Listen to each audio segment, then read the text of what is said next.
आज का टॉपिक हमारा है ए सेक्सुअल रिप्रोडक्शन। तो सबसे पहले हम जानते हैं कि ए सेक्सुअल रिप्रोडक्शन होता क्या है, यानी तो इसका डिफिनीशन दे तो it is type of reproduction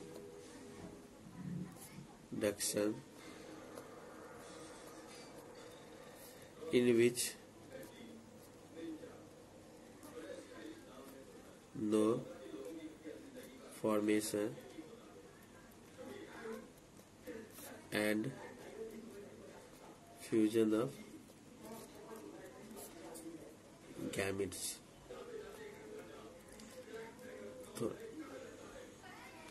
so offspring formed from single parent। क्या होता है सेक्सुअल रिप्रोडक्शन में? ये जो है रिप्रोडक्शन का एक ऐसा टाइप है जिसमें ना तो फॉर्मेशन होता है और ना ही फ्यूजन होता है गैमिट का। इसीलिए ऑफ स्प्रिंग जो होता है किससे पैदा लेता है? तो सिंगल पेरेंट से पैदा लेता है। उसके बाद आते हैं हम कैरेक्टर ऑफ एसेक्सुअल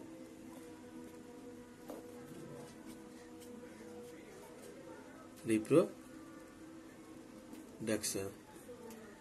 तो एसेक्सुअल रिप्रोडक्शन का कैरेक्टर कौन कौन सा होता है? तो पहला कैरेक्टर होता है कि नो फॉर्मेशन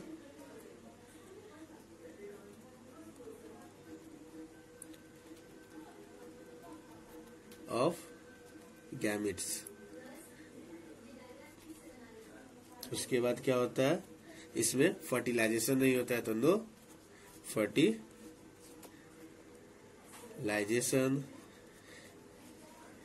उसके बाद क्या होता है? तो इसमें सिर्फ माइटोसिस होता है, तो there is only mitosis, cell division. उसके बाद इसमें क्या होता है? तो रेट ऑफ रिप्रोडक्शन क्या होता है इसका? तो वेरी फास्ट होता है। रेट ऑफ रिप्रोडक्शन इज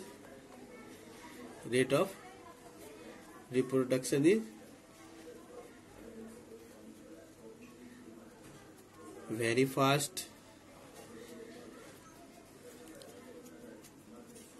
उसके बाद इसमें इवोल्यूशन नहीं होता है, तो there is no evolution.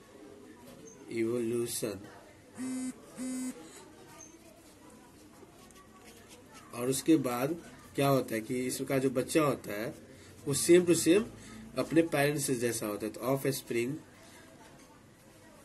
Are morphologically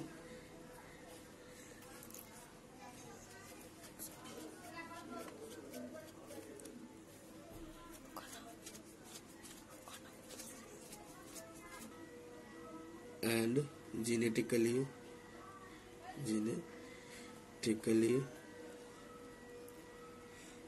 similar to parent, so called clone। देखिए इसमें क्या क्या होता है कि गैमिट का फॉर्मेशन नहीं होता है, पहला नंबर सेक्सुअल रिप्रोडक्शन कैरेक्टर होता है। दूसरा फर्टिलाइजेशन नहीं होता है। उसके बाद जितने भी मतलब नया प्रोड्यूस होता है यानी ऑफ स्प्रिंग होते हैं वो किसके जरिए आते हैं? तो माइटोसिस, सेल डिवीजन के द्वारा। फिर रेट ऑफ रिप्रोडक्शन जो होता है वेरी फास्ट, यानी मतलब रिप्रोडक्शन मतलब ऑफ स्प्रिंग तुरंत पैदा लेते रहते हैं। देयर इज नो इवोल्यूशन, इसमें विकास नहीं होता है। Offspring are morphologically and genetically similar to parents, so called clone. क्या होता है कि मतलब जब बच्चे जेनेटिकली और फिजिकली पेरेंट्स के बराबर हो गया तो क्या कहेंगे उसे, क्लोन यानी जुड़वा कह सकते हैं। उसके बाद क्या होता है कि इसमें यूनिपेरेंटल होता है, तो asexual reproduction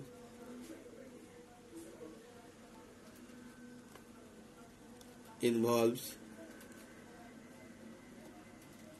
uniparental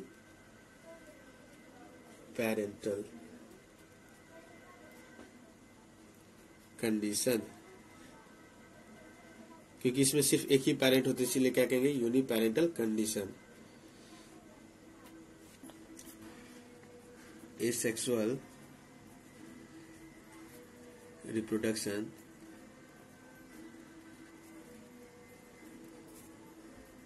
mostly found in unicellular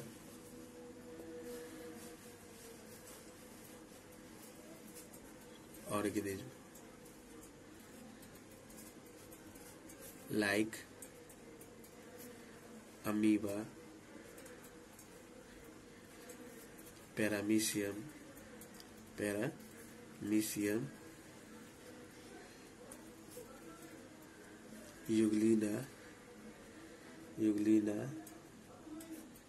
Euglena, उसके बाद diatom, bacteria,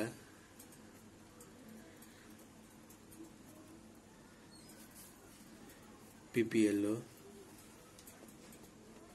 वॉल्वैक्स, yeast, etc.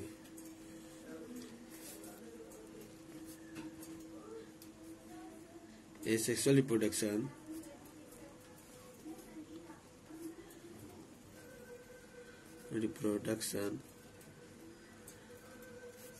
also found in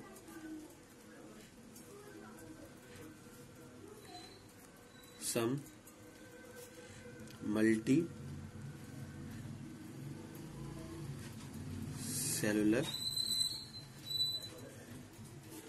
organism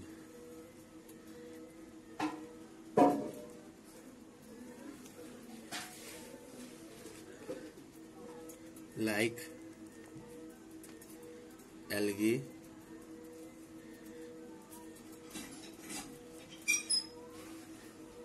bryophyta, ginger,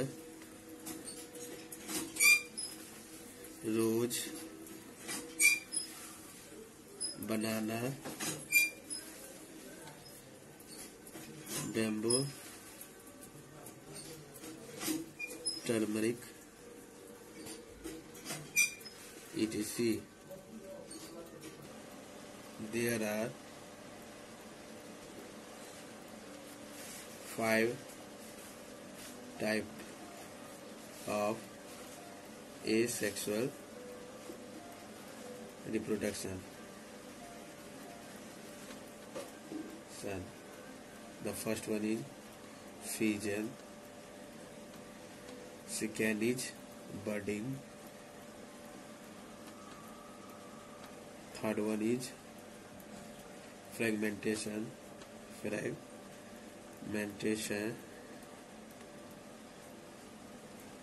fourth one is spore formation, and fifth is vegetative propagation.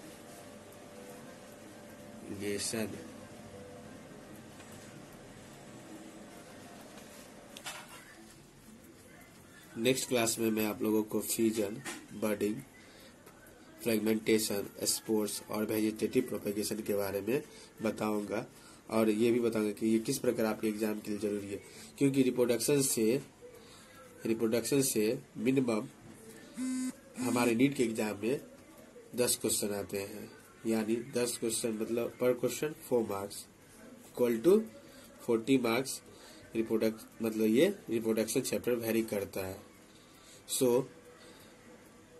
इसी तरह में पढ़ते रहने के लिए आप हमारे चैनल को लाइक करिए, सब्सक्राइब करिए और ज़्यादा से ज़्यादा लोगों तक शेयर करिए। धन्यवाद।